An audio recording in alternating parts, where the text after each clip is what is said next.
All right, this is part two of starting the complaint and other pleadings too. I'm responding first to Carlos's posting.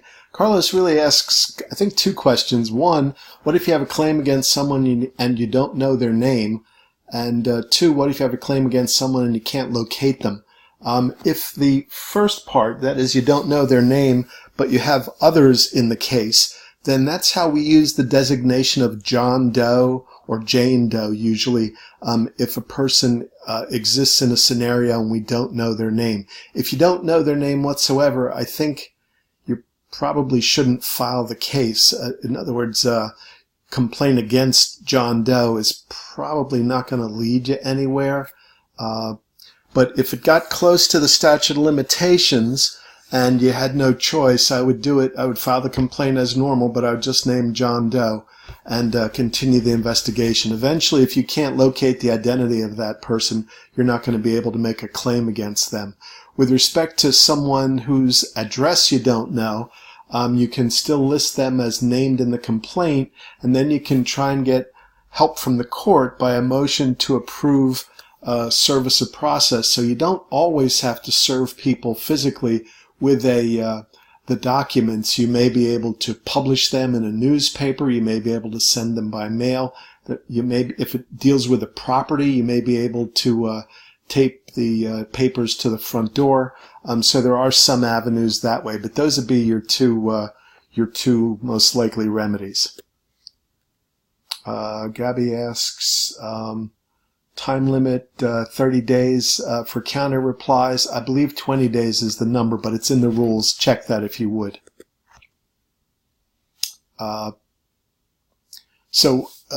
Moses asks, who gets redress first? Basically, the plaintiff would prove their case and the counterclaim would get a chance to prove their case. It'd all be decided at the same set of hearings, and somebody would get their justice at the end of the cases.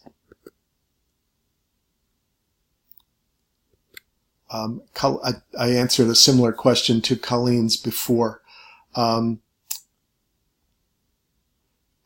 With respect to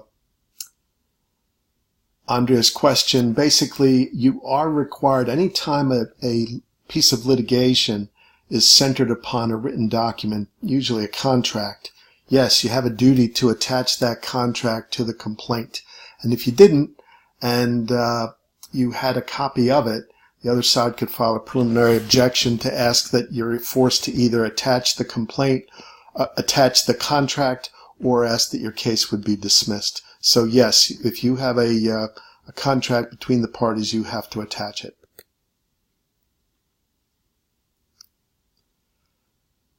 Would the third party have to respond?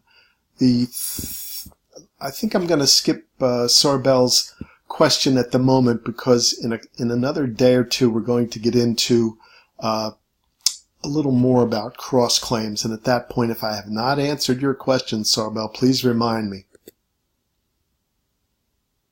If a person changes attorneys, do they have to start a new complaint? No. Basically what would happen is there would be a substitution of attorney filed, and the substitution would say this is to notify the court that the previous attorney, and you'd have them sign it, is being replaced by and then the new attorney's name. So it's a substitution of attorney.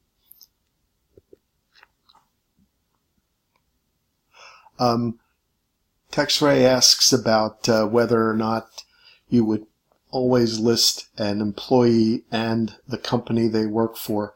I would say most oftentimes yes. Let's assume that the Butler versus McCoy case was instead Butler versus one of the bouncers that hit him, and they worked for the, say, Recess Lounge. You would sue the individual and you'd sue the Recess Lounge.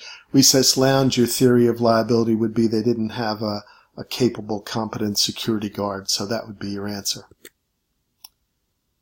Are there a limit to the number of cross claims that can occur in one case? No, there are not. There's no limitation to my knowledge. Liz asks, why is there separate pleading rules for asbestos litigation? There are some separate pleading rules for a number of areas, often called mass tort litigation. Tort is some form of personal injury, and mass torts would deal with situations where large numbers of individuals have been harmed. Asbestos, whether you know it or not, has affected, I would think, hundreds of thousands of people throughout the country. It's been going on since before the 1930s. So it's been around a long time. The reason that those are set up differently is because those cases proceed differently. What the courts have done is adopt different processes to handle such large numbers of cases and to handle them in a uniform way. The court system would probably freeze up and stop if every asbestos case had to have a long trial. So there have been a lot of accommodations to both move the cases, but to make them move more swiftly than they would otherwise. You'll also see this once in a while with certain chemicals, certain drugs that have had dire effects on people.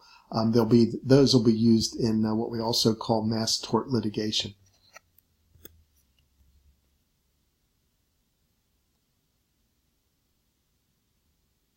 There are no limits to the allegations that you can file in a complaint. They have to be, reasonable and related to the claim.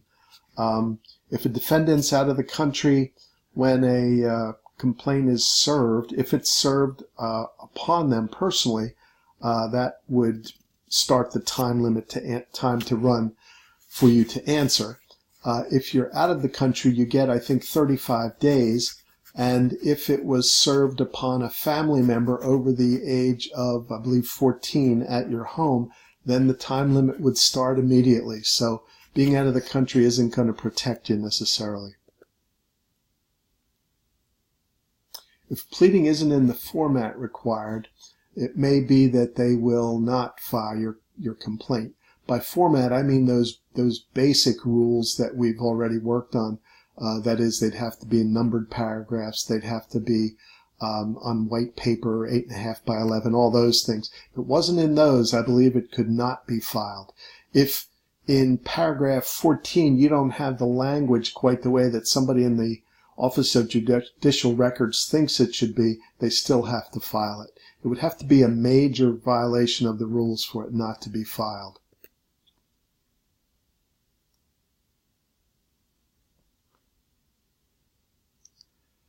Are pleadings filed differently from state to state? I'm only a member of two different bars, and those were all the same. I know from looking at other paperwork, everything I have ever seen, they're always county offices of the state court system where you file those items. So the answer is they're basically the same, yes. And then Kumo asks, what would be the consequence of not responding to a complaint?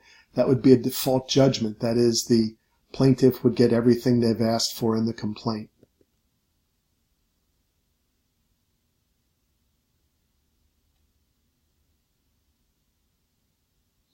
Complaints, in my experience, are similar everywhere. In other words, even now, if you were to go to 5 random states and get copies of complaints, they're going to look an awful lot like the ones you've already seen. Difference between a counterclaim and a cross-claim. Plaintiff files the complaint, sues the defendants, let's say 2 defendants, Abel and Cain. A counterclaim would be Abel suing the plaintiff back for damages, and a cross-claim would be between Abel and Cain. Abel would say, if what the complaint says results in a judgment against me, it's not my fault, it's the responsibility of Cain. So I hope I answered your question. And if not, please ask that again, Alexa. If a complaint is filed in the wrong jurisdiction, that's a tough one in the sense that if the case was supposed to be filed in New Jersey, but you filed it in Pennsylvania, I think you're going to be in trouble. That is, if you don't file it within the proper time frame. There are statutes of limitation which say you've got to file a complaint by a certain period of time. If you miss that, then there's nothing that can help you. So if you didn't discover you were in the wrong jurisdiction in time, it's not going to help you. You'd be in the wrong jurisdiction and your case couldn't proceed.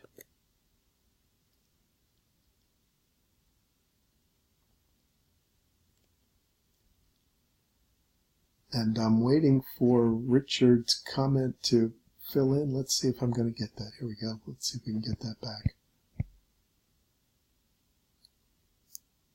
I'm sorry, Richard, I've lost your posting. I know you had one, and I looked at it. Let me see if skipping ahead. Oops, let me see, go back, and here we go. If someone wants to represent themselves, they would simply say by and through their attorney and list their own name. Richard Wheeling and pro se is all you'd need to say, and that would be fine. Are the rules the same for everybody, whether pro se or not? Yes, they are. And in my experiences, the courts really will not go out of their way to help you. They will give you clues, but at some point they'll tell you, get an attorney. You're at your own risk if you don't have one.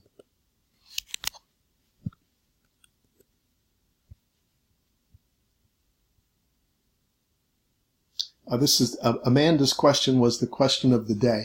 Amanda asks a question that I always get and I always repeat. The complaint and the answer, paragraph-wise, should mirror each other. So in other words, if there's a complaint and a paragraph number 26, in your answer there should be a paragraph 26 that responds to the complaint's paragraph 26. So they should be like a mirror. And if they're not, you're going to end up with problems because you're not going to be able to find out, say, what your response was to paragraph 18 by looking at paragraph 18 in the answer. I have seen it done in other ways, Amanda, where someone will have the same response for, say, paragraphs 1 through 9. And instead of doing, in the answer, doing 1, 2, 3, 4, 5, 6, 7, 8, 9, they'll do paragraph 1 and they'll say, this answer applies to paragraphs 1 through 9 of the complaint. Then in paragraph 2 of the complaint, you're really addressing paragraph, in paragraph 10 of the answer, you're really in paragraph 2 of the answer. You're going to be responding to paragraph 10 of the complaint. It makes it very muddled, and I've seen many times where people can't keep them straight. Always make the answer mirror the complaint. That will keep you out of trouble, and a great question, Amanda. And I don't know the answers between 1019 and 1041. Let's all take a look at that and see if we can help with that. Otherwise, that's the end of my postings, and I will see you soon. Thank you, everybody.